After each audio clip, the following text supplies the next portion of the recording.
Welcome to the next edition of Shelton City Council Looking Ahead with City Manager Jeff Niten. And Jeff, coming up Tuesday, relatively light agenda.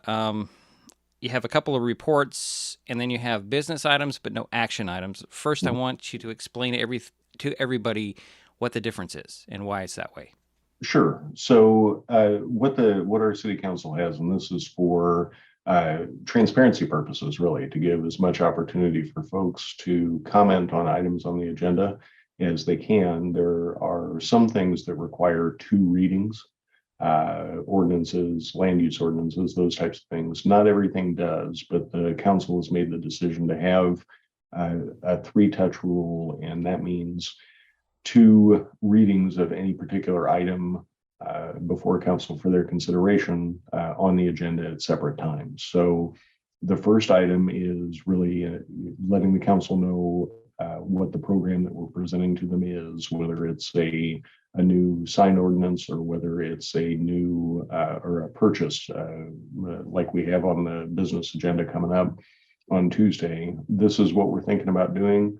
And then gives them 2 weeks to think about any questions they have, make sure they really dive into what the city is actually doing before we bring it back to action for them to make a final decision. So it's really about transparency and making sure our council has all the information that we can possibly give them to make a good decision for the community.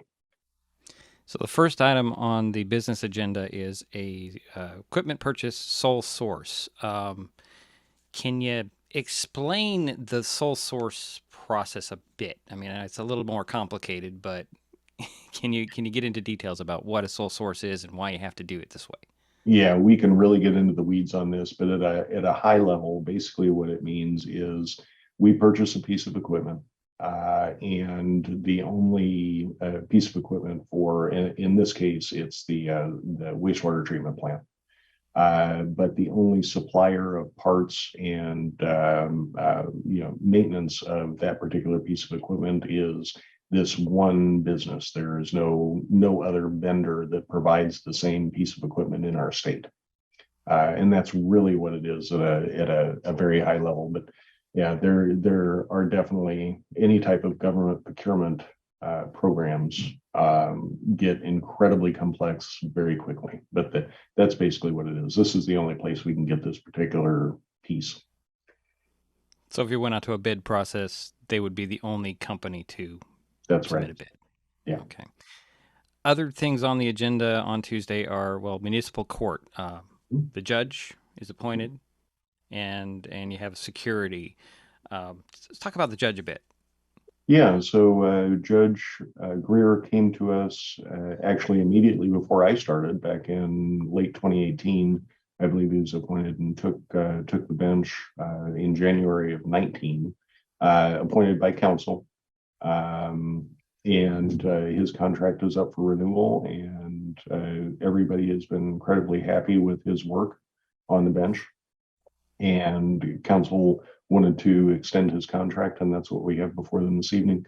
The second piece is the court security officer, and we make sure that that security officer is here during open court session just to make sure that there's no problems or concerns, and there haven't been, but it's important to have that person here just to ensure that no problems continue to be the case. And that's going before council as well. So those two individuals have been very happy with their work and the efficiency and how they've improved court procedures. So we wanted to re-up those contracts and are asking council to do that. One more contract on the agenda has to do with, representing the city or lobbying for the city in the state legislature. Was just briefly going over the briefing item on it. They gave you a break for the pandemic. Now I'm gonna let you explain it because Yeah. I mean this is a good thing in one way and a bad thing in another. Yeah, we've done Troy Nichols, who is our government relations representative, has done incredible work for the city over the past 4 years, starting in 2018. So before I arrived here, a little over $16 million for projects in this community in 4 years, and that is outstanding as far as I'm concerned. I've seen other communities that have not been nearly as successful.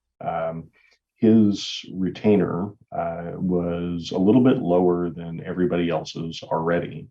And then during the pandemic, he immediately called when all the shutdown orders started coming through in March of 2020 and said, "Hey, I get it. I understand where everybody is. I'd be happy to